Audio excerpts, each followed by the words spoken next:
Hello everyone, welcome to my channel. আজকে 6th day.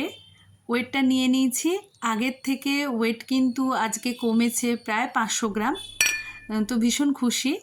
তারপরে যথারীতি কিন্তু মর্নিং ড্রিঙ্ক নিয়ে নিয়েছি চিয়া সিড দিয়ে, এবং তারপরে ব্ল্যাক কফি।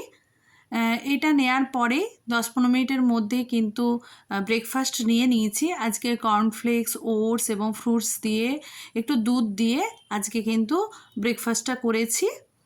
আর এই ব্রেকফাস্টটা খুব হেলদি হয়, শরীরের জন্য ভালো হয়। তো আজকে কিন্তু মিট স্ন্যাক্স আমি নিতে পারিনি, আজকে বাইরে আমার মিটিং ছিল, সেই জন্য আজকে বাইরে মশলা মুড়ি খেয়েছি, অনেক দিন পরে খেলাম।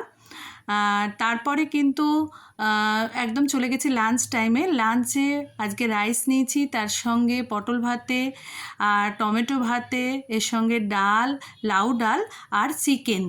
আজকে চিকেনের একটা অল্প তেল দিয়ে, পেঁয়াজ দিয়ে, অল্প মশলা দিয়ে করা। এরপরে চলে গেছি বিকেলবেলা।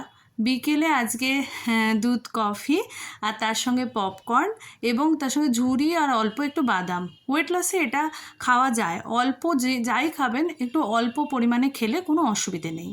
এবারে সন্ধেবেলা ওয়ার্কআউট করে যথারীতি কিন্তু আমি একটু দইয়ের ঘোল নিয়ে নিয়েছি, তাতে একটু চিয়া সিড দিয়েছি এবং একটু ওটস দিয়েছিলাম।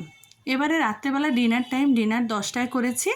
আজকে করেছি ছোলার ডাল, তাতে লাউ দিয়েছি, খুবই টেস্টি হয়েছে খেতে। একটু ভালো করে করবেন, অল্প তেল দিয়ে। আর 2 পিস রুটি, দই আর শশা, স্যালাড এগুলোই নিয়েছি। তো ডিনারটা এইভাবেই করি হালকার উপরে। তো সবাই অবশ্যই কিন্তু সাবস্ক্রাইব করবেন চ্যানেলটা।